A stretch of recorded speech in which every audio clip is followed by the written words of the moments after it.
Live cut ஆயிரும், நீங்க பேசுறது தெரியாது அப்படின்னு நீங்க சதீஸ்வரன் சொன்னாரு. அதனாலதான் நான் வந்து, ஆனா இருந்தாலும் எங்க மக்கள் கட் பண்ண மாட்டாங்க நான் பேசுறதுனால இதெல்லாம் பாத்தீங்களா அப்படின்ட்டு சொன்னாப்ல.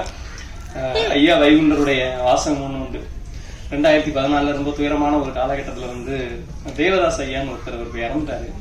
அவரு சொன்னாரு, அகிலத்திரட்டில் ஒரு வார்த்தை வரும், நான் நிறைய வாட்டி படிச்சிருக்கேன். அது இருந்தாலும் அந்த நேரத்துல நான் ரொம்ப எனக்கு முன்னாடி என்ன கொண்டாடுறதுக்கு, என்னை பத்தி பேசுறதுக்கு, என்ன ரசிக்கிறதுக்கு யாருமே இருக்க மாட்டாங்க போட்டு, அப்படி ஒரு காட்சியே எனக்கு இருக்காதோ அப்படின்னு சொல்லி நான் அவர்கிட்ட ரொம்ப வருத்தப்பட்டு பேசும்போது சொன்னாரு, காட்சி முன்னது கண் முன்னே காணும் மகனே கலங்காதே அப்படின்னு ஐயா எழுதியிருக்காரு.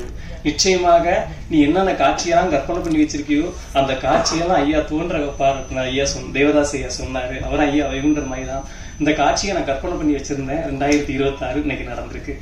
சாத்தியப்படுத்துனதுக்கு எல்லாரும் நிறைய பேர் இருக்காங்க. அதை நான் சொல்லணும்னா கதறம்னா அதில் ஆரம்பிச்சு நிறைய பேரை சொல்லணும், இருக்காங்க, நேரம் இருக்குமா தெரியல. ஸோ அப்படி இந்த காட்சியை சாத்தியப்படுத்தி எல்லாத்துக்கும் ரொம்ப நன்றி. எல்லாரும் என்னை பத்தி ரொம்ப நல்ல பையன், பாசிட்டிவான பையன், பாசிட்டிவா தான் பேசுவாங்க அப்படின்னா எல்லா வீட்லயும் அம்மா வளர்ப்புன்னு சொல்லுவாங்க. நாங்க எங்க அக்கா வளர்ப்பு, அக்கா பிள்ளைங்க நாங்க. எங்க அக்கா என்ன சொல்லுவாங்கன்னா, இந்த பிள்ளை என்ன பிள்ளை கருப்பா இருக்கு அப்படின்னு ஏதாவது ஒரு பிள்ளைய ஏதாவது கிண்டல் பண்ணா, ஏன் அக்காலும் கருப்பா தான் இருக்கேன், அப்ப அக்கால ஒருத்தங்க சொல்லுவாங்கல்ல, அப்ப அக்கால நீங்க நினைக்கணும் அப்படின்னு எங்க அக்கா சின்ன பிள்ளைல சொல்லுவாங்க. எங்களுக்கு நம்ம எந்த ஒரு பெண்ணையும் தவறா பேசும்போது அக்கால நீங்க நினைக்கணும் அப்படின்னு எங்க அக்கா சின்ன பிள்ளைல எங்களுக்கு ஸ்கூலுக்கு தலையெழுத்து போடுறதெல்லாம் சொல்லிக்கிட்டே இருப்பாங்க. அதனால எங்கெல்லாம் கொஞ்சம் தவறுதலா அப்படி ஒரு மாதிரி சூழல் வரும்போதெல்லாம் டக்குன்னு நாங்க எங்க அக்காவை நினைச்சுப்போம். நாங்க அம்மாவோட வளர்ப்பு, அக்காவோட வளர்ப்பு. இன்னைக்கு அந்த அக்கா வந்து எனக்கு தொகுப்புரை வழங்குறது எனக்கு ரொம்ப பெருமைக்குரிய ஒரு விஷயமா இருக்கு. ரொம்ப நன்றிக்கா உமா மகேஸ்வரி. நாங்க அதான் அக்கா என்றால் அம்மா அப்படின்னு சொல்லுவோம். நாங்க வந்து 7 பேர் எங்க குடும்பத்துல. அன்பார்ச்சுனேட்லி என் தங்கச்சி தமிழ்ச்செல்வி இல்ல. 2007 ஒரு துரோகத்தின் காரணமா அவங்க வந்து இறந்துட்டாங்க. அந்த டைம்ல வந்து எங்களால யாராலுமே ஒரு நார்மலான வாழ்க்கைக்குள்ள வாழவே முடியல. எங்க அம்மாலாம் ரொம்ப ஒரு மாதிரி எப்படியோ ஒரு மாதிரி ஒரு சூழலுக்கு போயிட்டாங்க. அந்த டைம்ல சுமதி மேனின்னு ஒருத்தங்க எங்க பெரியப்பா மகள், அவங்க வந்து எங்க அம்மைய, நீங்களாம் என்னையெல்லாம் பார்த்துட்டு நம்மளாம் மண்டை வீங்கி அலைஞ்சிட்டு இருக்கும்போது, நீ மெட்ராஸை காஞ்சிபுரத்தை பார்த்து போ, வேற ஏதாவது ஊரை பார்த்து போ, உமானி நீங்க ஊர் மெட்ராஸுக்கே போயிருங்க, அத்தையை நான் பார்த்துக்கிட்டேன் அப்படின்னு சொல்லி எங்க அம்மைக்கு வந்து அன்னைக்கு வந்து சாப்பாடு ஊட்டி எல்லாம் பார்த்தது வந்து சுமதி மீனி தான். அவங்களை இன்னைக்கு வர வைக்கணும்னு நினைச்சேன், அவங்களுக்கு வர முடியாத சூழல் போல. அதான் அதுல எழுதியிருந்த சுப்பிரமணிய சிவன் சொல்லியிருந்தாரு, அன்றைய காலகட்டத்தில் என் தாய் உண்ட ஒவ்வொரு பருக்கையிலையும் சுமதி மீனின் பெயர் இருக்கும் அப்படின்னு சொல்லியிருந்தேன். அன்னைக்கு ரொம்ப மிஸ் பண்றேன் இந்த மேடையில. பரவாயில்ல. பிறகு நல்ல வார்த்தைகளை நிறைய பாசிட்டிவா பேசுறவங்க வந்து ரொம்ப வருஷத்துக்கு முன்னாடி ஒரு நபிகள் நாயகம் அவங்களுடைய ஒரு விஷயத்தை வந்து படிச்சேன். அதாவது ஒருத்தன் வந்து கேட்கிறான், நபியே, மிகவும் கஷ்டத்தில் ஒருவன் என்னிடம் வந்தால் நான் அவனுக்கு என்ன செய்ய வேண்டும் அப்படின்ட்டு நபிகள் சொல்றாரு, நீ பணம் கொடு அப்படின்றாரு. பணம் என்னிடம் இல்லை என்றால் சோறு கொடுன்றாரு நபி. சோறு இல்லைன்னா அப்ப நீ தண்ணி கொடு அப்படின்றார் நபிகள். தண்ணி இல்லைன்னா 4 நல்ல வார்த்தைகளையாவது கொடு அப்படின்றாரு. இந்த உலகத்துல 4 நல்ல வார்த்தைகள் கூட தர்மம் தான் அப்படின்னு நபிகள் சொன்னாரு. என் மனசுல பசுமரத்தாணி மாதிரி அது பதிஞ்சிடுச்சு. ஐயா வைகுண்டர் சொல்றாரு, செவ்வென்ற பேச்சு செப்பீர் என் மகனே அப்படின்னு. சிறந்த பேச்சு பேசி என்ன நடந்துற போது வாழ்க்கையில, நீ நெகட்டிவா பேசி என்ன ஆகிற போகுது, சும்மா 4 வார்த்தை நல்ல வார்த்தையா. அது உட்காந்துருக்காங்க 51 அம்மா, அது முதல் சேர்ல உட்காந்துருக்காங்க அம்மா பக்கத்துல. அந்த அம்மா சொல்லுவாங்க, வருஷம் ஐயா வழிக்காக நாங்க திருவிழாக்கு தரம் எடுக்க அவங்க வீட்டுக்கு போவோம். அவங்க ஒரு பெரிய நல்ல ஒரு அன்பு நிறைந்த அம்மா. அந்த அம்மா வந்து, மகராசனா செழிப்பா இருக்கணும், பணி அப்படி இருப்ப, நீ ஏன் கவலைப்பட்ட, அதனாலதான் உங்க முதல் சேர்ல உட்கார சொன்ன, அம்மா நீங்க முதல் சேர்ல வந்து உட்காரணும் அப்படின்ட்டு. அப்படி நல்ல மனிதர்கள் அந்த ஐயா வழியில வந்து நிறைய மனிதர்கள், பார்வையம்மா, அமுதாக்கா, அப்படி நிறைய பேர் இந்த நல்ல வார்த்தைகளை சொல்லி கொடுத்ததுனாலதான் எதிர்மறையான கேரக்டர்களை படைக்க மனசு வரவே மாட்டேங்குது. அதனால அப்படி நல்லது நினைச்சா நல்லது நடக்குங்கிறது உண்மை இல்லையா? அதனால அந்த நிகழ்ச்சி வந்து இப்படி இந்த மேடை இன்னைக்கு இப்படி ஒரு நிகழ்ச்சி சாத்தியப்படுறதுக்கு மேடையில இருக்கவங்க பெரிய காரணம்னால, முன்னாடி இருக்க சில பேர் ரொம்ப முக்கியமான காரணம். பத்திரிகையாளர் RS கார்த்திகேயன் நன்றி. கடமுடான்னு பேசுவாரு. சொன்னாரு, நான் அவர்கிட்ட ஒரு ஹெல்ப் போயிட்டேன். என்ன சொன்னாருன்னா, நீ எனக்கு துரோகம் பண்ணிட்டே சங்கத்தை விட்டு போனேன், நான் உனக்கு ஏன் ஹெல்ப் பண்ணணும் அப்படின்னா, நான் சொன்னேன், துரோகம் பண்ணாலும் உங்க தம்பி அப்படின்னு. அது மாதிரி அண்ணன் வந்து மதுரை செல்வண்ணன் என் மேல எப்படி அவர் ஆள் எப்படி அகலமானவரோ அதே போல அன்பு ரொம்ப உயரமானது. அண்ணன் PR சக்தி சரவணன், சின்னையா அண்ணன், சவுண்ட் ராஜேஷ் அண்ணன், எல்லாருமே இந்த மேடையை நான் ஒரு புத்தகம் வெளியிட போறேன்னு எல்லாருமே மனம் வந்து மீடியா மக்கள். தலைவாசலுக்கு தலைவாசல் எனக்கு மீடியா தான் அவங்க எல்லாரும். ஏன்னா இந்த சேர்ல தான் இப்போதும் அந்த இதுல தான் உட்காந்துருப்போம். இந்த சேர்ல இந்த சேருக்கு இன்னைக்கு வர்றதுக்கு அவங்க எல்லாரும் தான் காரணம். எல்லாத்துக்கும் ரொம்ப நன்றி. அமீர் சார் வந்து 1.5 மாசத்துக்கு முன்னாடியே முதல்ல புத்தகம் ரெடி பண்றதுக்கு முன்னாடி அசோகன் சார் சொன்ன மாதிரி புத்தகம் ரெடி பண்றதுக்கு முன்னாடி அமீர் சாரை ரெடி பண்ணிருந்தோம். இந்த அமீர் சார் அருள்கி சாருக்கு ஒரு படம் ஒண்ணு நடிச்சிட்டு இருக்காங்க, ரொம்ப சூப்பரான படம். இயக்குனர் வரதா இருந்துச்சு, இன்னைக்கு வரல. அந்த படத்துல நான் ஒரு சின்ன அமீர் சார் பக்கத்துல இடது பக்கத்துல அப்படி ஓரமா நிக்கிற மாதிரி நடிச்சிருக்கேன். அதுல அமீர் சாருக்கு ஒரு பாட்டு எழுதியிருக்கேன். அந்த பாட்டு தெரியாதுன்னு நினைக்கிறேன். அமீர் சார், விஜ்பிரான் சார் மியூசிக்ல. அதுல ஒரு வார்த்தை ஒண்ணு எழுதியிருப்பேன், அதாவது பொய்ய கூட்டி சொன்னதில்ல, கையை கட்டி நின்னதில்லை அப்படின்னு அமீர் சாருக்கு எழுதியிருப்பேன். அது அமீர் சாருக்கு 100% பொருந்தும். அவர் வந்து பொய்ய கூட்டின்னு சொல்ல மாட்டாரு, கையை கட்டி நிக்க மாட்டாரு. அப்படி ஒரு நான் பார்த்த மிகச்சிறந்த மனிதர். அதாவது மனசுல தோன்றத வார்த்தையில மறைக்க தெரியவே தெரியாது அவருக்கு. இப்போ இந்த இடத்துல ஒரு விஷயத்த பொலிட்டிக்கல் தான் நான் பதிவு பண்ண நினைக்கிறேன். யாருக்கு உடன்பாடு இருக்கா இல்லையான்னு தெரியல, நான் சொல்ல நினைக்கிறேன். அதாவது இன்றைய தமிழக முதல்வர் மாண்புமிகு அண்ணன் ஜோசப் விஜய் அவர்கள் பத்தி இன்னைக்கு அவர் அறையக்கூடிய உயரம், அவர் அடைஞ்ச உயரம் வந்து நடக்குமா நடக்காதா அப்படி ஒரு மாதிரியான ஒரு கருத்து கணிப்பு இருக்கும்போது அமீர் சார் வந்து ஒரு பத்திரிகையில் ஒரு வார்த்தை சொல்றாரு, புரட்சி தலைவர் எம்ஜிஆருக்கு பிறகு தமிழ்நாட்டில் ஒரு கூர்மையான வாழ் வந்திருக்கிறது. அது நல்லது செய்யுமா, என்ன செய்யும், அதை எப்படி பயன்படுத்த போறோங்க தெரியாது, ஆனா ஒரு கூர்மையான வாழ் வந்திருக்குதுன்னு சொன்னார். எல்லாரும் கொஞ்சம் விமர்சனம் பண்ணாங்க, ஏன் என்னப்பா அமீர் சார் இப்படிலாம் சொன்னாருன்ட்டு. சொல்லியிருக்காரு பாருங்க அப்படின்னு இந்த மாதிரி சொல்லியிருந்தேன். அது வந்து நடந்துச்சு. அப்போ ஒரு கலைஞருடைய வளர்ச்சியும் ஒரு அரசியல் தலைவனுடைய வளர்ச்சியும் கணிக்கக்கூடிய ஒரு ஆற்றல் வந்து அமீர் சாருக்கு உண்டு. அவர் ஒரு சில விஷயத்த கணிச்சா அது மாறவே மாறாது. நிவாஸ் கே பிரசன்னா சார் பெரிய ஹீரோ ஆகுவான்னு கணிச்சிருக்காரு, அது நடக்கும் அப்படின்னு நினைக்கிறேன். எனக்கு ஆசை என்னன்னா, நிவாஸ் சார் நடிச்சாலும் அந்த படத்துல எனக்கு பாட்டு கொடுத்துருவாரு. அதனால எனக்கு அது நமக்கு பிரச்சனை இல்லை. பாடலாசிரியர் விஷயத்துக்குள்ள வரும்போதுதான் பிரபு ஜெயராம ஞாபகப்படுத்த வேண்டியிருக்கு. என்னுடைய நண்பன் மேடைக்கு வரமாட்டேன்ட்டார். அமீர் சார் இருக்கும்போது நான் இருக்கேன் மேடைக்கு அப்படின்ட்டு. ஏன்னா ஜீரக பிரியாணிங்க ஒரு பாட்டை வந்து எனக்கு ஒரு வெளிச்சம் கொடுத்தவர். அதுக்கு முன்னாடி நாகேஷ் திரையரங்கத்துல ஒரு பாட்டு கொடுத்து என்ன திரையிலையும் கொண்டு வந்தது வந்து இசாக் சார் தான். அதை நான் நன்றியோடு நினைக்கிறேன். அந்த ஜீரக பிரியாணி பாட்டு அமீர் சாருக்கு பிடிக்கும். அப்ப நான் சொன்னேன், ஐயோ அமீர் சாருக்கு நம்ம பாட்டு பிடிச்சிருக்கியா அப்படின்னு பிரபுக்கு போன் பண்ணி சொன்னேன். பிரபு சொன்னார், ஏன் சார்பா அமீர் சார் காலில் விழுந்துரு அப்படின்னாரு. ஏன்னா இல்ல அமீர் சார் காலில் விழுந்தா பிடிக்காது அப்படின்னு நான் சொன்னேன். இல்லையா, அமீர் சார் வந்து ஒரு சுயம்புயா, அப்படியே எந்திரிச்சு வந்தவரியா, அவர்கிட்டலாம் ஆசீர்வாதம் வாங்குறியா நம்ம அப்படின்னு சொல்லிட்டு நான் உடனே ஒரு காலில் போய் விழுந்தவர் சொன்னார், ஏங்க எனக்கு பிடிக்காது தெரிஞ்சு ஏங்க ஆசீர்வாதம் வாங்குறீங்க அப்படின்னு சார் சொன்னாரு. சாரோட வருகைக்கு நன்றி. நண்பன் பிரபு ஜெயராமுக்கு நன்றி. நெடுநல்வாடை படத்துடைய இயக்குனர் செல்வகண்ணன் சார் வந்திருக்காரு. அவரு கவிதா பாரதியானன் சொன்ன வார்த்தையை அவர் சொன்னாரு, அனிதாங்க ஒருத்திங்க கதையை படிச்சுட்டு அவர் சொன்னாரு, இதுல ஒரு பெரிய சினிமா இருக்குங்க, நீங்க இது விட்டுறாருங்க, நம்ம எப்படியாவது இது ஒண்ணு பண்ணுவோம் அப்படின்ற மாதிரி சொல்லி போய் ரிசர்வ் பண்ணி வச்சிருக்காரு அந்த கதையை. அது நடக்கும்னு நினைக்கிறேன்.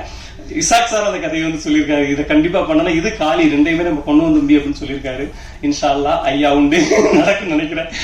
அது அதனால இசாக் சாருக்கு நன்றி. கேபிள் சங்கரனை வந்து ரொம்ப ஒரு மாதிரி மனசு ஒரு பிரச்சனையோட இருக்கக்கூடிய நேரத்தில் ஒரு பாட்டத்தை வந்து உற்சாகப்படுத்தி விட்ட அண்ணனுக்கு நன்றி.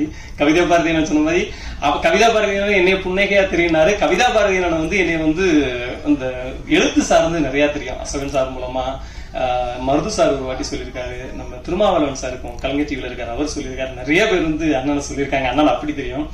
மலைக்கன் என்ற ஒரு சிறுகதை தொகுப்பு உண்டு, செந்தில் ஜெகநாதன் எழுதுனது. அந்த இப்போ சமீபத்தில் லிங்குசாமி சாரும் சரண் சாரையும் பார்க்க போயிருந்தேன்.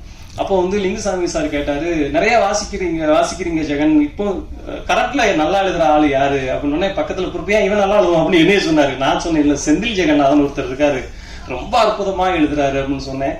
அப்பேற்பட்ட எழுத்துக்கு சொந்தக்காரர். அக்கா அழகா சொன்னாங்க, இலக்கியம் சோறு போடுமான்னு கேட்கும்போது இல்ல அமெரிக்காவை கூட கூப்பிட்டுட்டு போவோம் அப்படின்ற மாதிரி அக்கா சொன்னாங்க. உண்மையிலே இப்போ வந்து ஆசான் ஜெயமோகன் ஐயா மூலமா அமெரிக்காவில் போய் ஒரு மிகப்பெரிய சொற்பொழி ஆற்றிட்டு வந்தார் செந்தில் ஜெகநாதன். அவருக்குள்ள ஒரு மிகப்பெரிய இயக்குனர் இருக்காரு. அவர் தான் இயக்குனர் ஆக போறாரு. நான் அவர் படத்துல நடிக்க போறேன். எப்படின்னா, நாங்க வந்து தாமிரபரணி நதிக்கரையோட கதைகள் எழுதுவோம், அவர் வந்து காவிரி படுகை அந்த ஏரியாவுடைய கதை எழுதுவாரு. அவ்வளவு அற்புதமா ஒரு காட்சி படிமங்கள் எல்லாம் கொண்டு வருவாரு. இன்னைக்கு இந்த பிரசாத் லேப்ல இன்னைக்கு மேடையில நிக்கிறேன். ஒரு காலத்துல பிரசாத் லேப் வாசல்ல தான் நான் உள்ள வர முடியாத ஒரு சூழலா நான் இருந்திருக்கேன். 8-10 வருஷத்துக்கு முன்னாடி என்ன கைப்பிடிச்சு கூட்டு வந்து ஒரு முருகன் மந்திரன் சாரு, அவர் வந்து கைப்பிடிச்சு கூட்டு வந்து இன்னொரு மேடையில இதை பதிவு பண்ணிருக்கேன். நான் ஐயா நன்றி மறக்கூடாதுன்னு சொல்லியிருக்காரு. அதனால எல்லா இடத்துலயும் சொல்ல வேண்டியிருக்கு. அவர் என்ன சொல்லுவாருன்னா, சாப்பாடு போடுறவங்கிட்ட போய் முதல்ல பார்த்துட்டு, இந்த தம்பிக்கு சாப்பாடு கொடுக்காம விட்டுறாதுப்பா, இவனும் மீடியா தான் நல்லா எழுதுவோம் அப்படின்னு சொல்லிட்டு வலைபேசி அந்தரன் சாருடைய வெப்சைட் ஓபன் பண்ணி காமிச்சு, சினிமாவுக்கு இந்த லாங்குவேஜ்ல எழுதணும் அப்படிங்கிறதெல்லாம் சொல்லி தந்து தத்தகாரத்தை எப்படி எழுதுன்னு சொல்லுவாங்க, தத்தகாரத்தை எப்படி எழுதுனுங்க எனக்கு சொல்லி தந்திருக்காரு முருகன் மந்திரம் சார். நல்ல பாடலாசிரியர், நல்ல வசனகர்த்தா, ரொம்ப அன்புக்குரியவர் அவரு. நிவாஸ் கே சார சந்திச்ச பிறகு என் வாழ்க்கையில என்னென்ன நடக்குது என்னோட மனைவிக்கு என்னோட வீட்டுல எல்லாத்துக்கும் தெரியும். ஆனா அந்த கேட்டுக்கள் அவ்வளவு ஈஸியா வேற யாருக்கும் கிடைச்சிருமான்னு தெரியல. எனக்கு அப்படி ஒரு பாக்கியத்தை நிவாஸ் சார் கொடுத்தாரு. நிவாஸ் சாருக்கு நான் இன்னைக்கும் அந்த ஒரு மேடை, தாய் கிழவிங்க ஒரு மேடை, அது வரைக்கும் ஒரு 10,000 15,000 ஏதோ ஒரு பாட்டுக்கு ஏதோ ஒண்ணு வருது அப்படின்னா, இப்ப தாய் கிழவிங்க மேடைக்கு பிறகு போன் பண்ணி உண்மையிலேயே கேட்கறாங்க எவ்வளவு வாங்குறீங்க அப்படின்ட்டு. இந்த எவ்வளவு சம்பளம் வாங்குறீங்க ஒரு வார்த்தையை கேட்கறதுக்கு எத்தனை வருஷம் ஆயிருக்கு. அதுக்கு காரணம் நிவாஸ் சார் தான். ரொம்ப மகிழ்ச்சியோட சொல்லிக்கிறேன். சுப்பிரமணியன் சிவானன் பொறுத்த வரைக்கும் ஒரு இடதுசாரி சிந்தனை கொண்டவர். அண்ணனை பார்க்க, தம்பி இந்த வானம் உள்ள வரைக்கும் நம்ம வாழணும்டா அப்படின்ற மாதிரி சொல்லுவார் அண்ணன். அந்த பாசிட்டிவிட்டி அப்படி இருக்கும் அண்ணன்கிட்ட. அண்ணனுடைய அன்புக்கு நன்றி. என் நண்பன் செந்தில்குமார் எப்படின்னா, எங்க அப்பாவும் அவங்க அப்பாவும் ஃப்ரெண்டு. அவருக்கு ஞாபகம் இருக்குமான்னு தெரியல, ஒரு 10 வயசுல இருக்கும்போது கிரிக்கெட் விளையாடுவோம். அப்போ எனக்கு எல்லா கெட்ட பழக்கமும் உண்டு. அதுல இருந்து மீண்டு வர்றதுக்கு கொஞ்சம் அக்கா மாதிரி நிறைய அறிவுரை பண்ணப்பதான் மீண்டு வந்தேன். அப்போ அப்படி ஏதோ ஒரு விஷயத்தை ஒன்று பண்ணிட்டு கிரிக்கெட் விளையாடும் போது எனக்கும் செந்தில்குமாருக்கும் சண்டை வருது. எங்க ஊருக்கு மேற்கு திசையில ஒரு கிரிக்கெட் கிரவுண்டு. சண்டை வருது. சண்டையில கிடந்து நான் செந்தில்குமார் ஒரு மாதிரி பேசுறேன். அப்ப செந்தில்குமார் சொல்றான், ஜெகன் எங்க வீடு கிழக்கு இருக்கு, ஜெகன் காத்து கிழக்க தாண்டா அடிக்குது, நீ பேசுற வார்த்தைகள் எல்லாம் அந்த காத்து மூலமா உங்க வீட்டுக்கு தாண்டா போகுது, அவங்க கஷ்டப்படுவாங்கடா, நீ இப்படி பேசாத அப்படின்னா. இப்படி ஒருத்தர் பதில் சொல்லுவானா? நீங்க நினைச்சு பாருங்க. இப்படி ஒரு மனிதனால பதில் சொல்ல முடியுமா? எவ்வளவு ஒரு மெச்சூர்டு, எவ்வளவு ஒரு நேர்மை, எவ்வளவு ஒரு நல்ல பண்பு இருந்தா அப்படி ஒரு பதில் சொல்லுவான். அந்த செந்தில்குமார் என்னுடைய நண்பன். இன்னைக்கு அவரு இன்கம் டாக்ஸ்ல அவர் இருக்கிற லெவலே வேற. அவருடைய பெரிய பெரிய ஆளுமைகளுக்கெல்லாம், நம்ம வெளியில சொல்ல முடியாத ஆளுமைகளுக்கெல்லாம் அவர் பெரிய இடத்துல இது பண்ணிட்டு இருக்காரு. அவருங்க வந்ததுக்கு, நண்பன் வந்ததுக்கு ரொம்ப நன்றி. ஆருண் சார் எப்படின்னா, அவர்கிட்ட பாலா சத்தியல் சார் பத்தி அமீர் சார் ஒரு வார்த்தை சொன்னார், சூட்டி ஸ்பாட்லஜி. எனக்கெல்லாம் சிரிக்க தெரியும் அப்படின்றது பாலா சத்தியல் சார் பேசினப்பதான் தெரியும் அப்படின்னு ஒரு வாட்டி அமீர் சார் சொல்லியிருந்தாரு. அத மாதிரி ஆருண் சார் வாய சிரிச்ச மூடே வேண்டாம், அந்த மாதிரி ஏதாவது ஒரு பஞ்ச் நொடிக்கு அடிச்சுக்கிட்டே இருப்பாரு. அவர் சொன்ன மாதிரி அவருடைய படத்துல ஏதாவது ஒரு இடத்துல இருப்பேன், ஏதாவது ஒண்ணு கடைசி 6 இலஞ்சில பேசையாவது விட்டுருவாரு. ஒரு படத்துக்கு ஏதாவது ஒரு வேலை ஒரு படத்துல கொடுத்துருவாரு. இப்ப ரொம்ப அற்புதமான ஒரு படம் ஒண்ணு பண்ணிருக்காரு.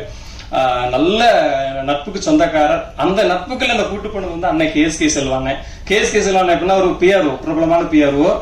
நல்ல போல்டா நாளைக்கு எதனாலும் ஓப்பனா பேசிடுவாரு. ஆமா அப்படின்னு, நாமா ஜோசப் விஜய் தான் அப்படின்னு ஹெச் ராஜா ஐயாவுக்கு விஜய் சார் சொன்ன மாதிரி அண்ணன் எதுனாலும் ஆமாண்ணா அப்படிதான் அப்படின்ற மாதிரி சொல்லிடுவாரு. ஒவ்வொரு சினிமா ஆபீஸ் போயிட்டு அவருக்கு வாய்ப்பு கேட்க மாட்டாரு. ஜெகன் ஒரு பையன் இருக்கான், ஒண்ணு ஒரு பாட்டு கொடுங்க, இல்லைன்னா ஒரு பாட்டு கொடுங்க அப்படிம்பாரு. பாட்டுனா நடிக்கிறதுக்கு ஏதாவது கொடுங்க, ஏதாவது ஒண்ணு பண்ணுவோம் அப்படிம்பாரு. அண்ணனுக்கு ரொம்ப நன்றி. ராஜேஷ் அண்ணனுக்கு ரொம்ப நன்றி. எங்க ஊர்ல இருந்து ரயில் ஏறி வந்திருக்கூடிய எங்களுடைய பாப்பா மைனி, ரொம்ப எப்படி சொல்றது, அந்த இன்னொரு சுமதி மேனி ரீப்ளேஸ் பண்ற மாதிரி இன்னொரு அண்ணி வந்திருக்காங்க, பாப்பா மைனி. அவங்க எப்படின்னா, ஒரு ஒரு எந்த ஒரு ஆளுக்கும் நெகட்டிவா ஒரு வார்த்தை கூட செஞ்சிடக்கூடாது, ஜெகன் யோசிச்சிடக்கூடாது அப்படிம்பாங்க. நான் சொன்ன இந்த நிகழ்ச்சிக்கு ஒரு ஆளை வரணும், அவங்க வரலவங்க கோவமா இருக்கும்போது டக்குன்னு ஒரு வார்த்தை, அந்த வார்த்தை நீங்க சொல்லக்கூடாது, அதெல்லாம் பரவாயில்ல அப்படி சொல்லி அப்படி ஒரு நேசத்துக்குரிய அண்ணி வந்திருக்காங்க, அம்மா வந்திருக்காங்க. என்னுடைய நிறைய பேர், எங்க சதீஷ், புகழ், அக்கு ஆறுமுகம் காஞ்சிபுரத்துல இருந்து அவர் வந்திருக்காரு, விந்தை மனிதன் ராமராஜன், ராஜாராமன், இப்படி நிறைய பேர் சொல்ல முடியாது. சாரி தப்பா நினைக்காதீங்க. நிறைய ஜெனிபர் காஸ்டியூமர், தமிழ் சினிமாவோட பிரபலமான காஸ்டியூமர் ஜெனிபர் ஒரு மெசேஜ் தான் போட்டேன், அவங்க வந்திருந்தாங்க. எல்லாத்துக்கும் நன்றி. அப்புறம் எப்போது எல்லா விழாவிலையும் எனக்கு ஒரு தங்கச்சி இருக்கணும் அப்படின்னு ஆசைப்படுவேன். ஏன்னா இயல்புல நமக்கு தங்கச்சி இல்லையே அப்படிங்கிறதுனால. அப்படி ஒரு தங்கச்சி தான் எனக்கு அன்னலட்சுமி. அன்னலட்சுமி எப்படின்னா, எனக்கு 8 வயசா இருக்கும்போது 5 வயசு, நான் 8 வயசுல ஊர்ல மேடையில நாடகம் நடிக்கும்போது 5 வயசுல கைத்தட்டு வாச்சு, ஏன்னா எனக்கு சூப்பரா பண்ணுகிறேன் அப்படின்பா. அது மாதிரி ஏதாவது மேடையில அம்மாவோடையில ஏதாவது மைக்கு பேசணும்னா, ஜெகனே வேற லெவல்ல பேசுறீங்க அப்படின்பா. இப்படி ஒவ்வொரு விஷயத்திலயும் எனக்கு கைத்தட்டிக்கிட்டே இருந்த தங்கச்சி, அந்த தங்கச்சியை கைத்தட்டல் வாங்க வைக்கணும் அப்படின்னு எனக்கு ஒரு ஆசை.